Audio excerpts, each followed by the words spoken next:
Restoration area.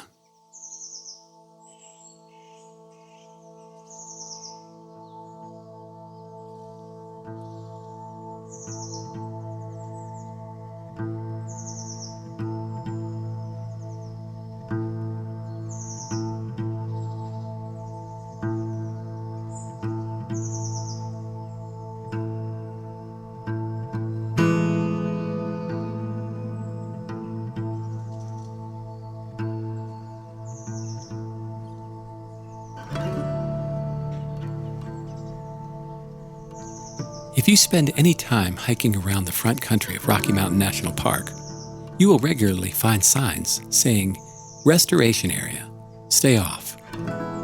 These are placed in areas that have been heavily visited, where the feet of far too many people have worn down the grass and flowers to bare dirt, turning a place of lush beauty into an area that resembles a well-used football field.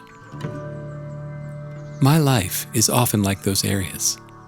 The day-to-day stress and busyness have me running over the sacred ground in my life, thoughtlessly trampling those delicate places. I become worn and hardened as I focus on efficiency rather than beauty, on productivity rather than meaning.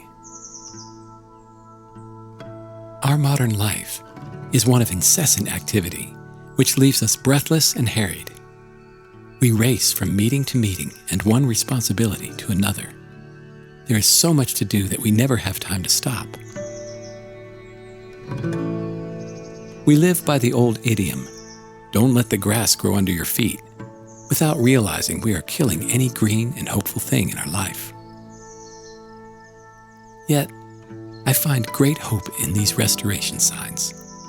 After years of watching them, I've seen these places spring back to life when they are given the space they deserve.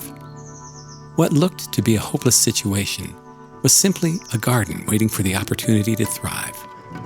All it took was for someone to draw a boundary and declare this area off limits, once again, giving it the space to grow.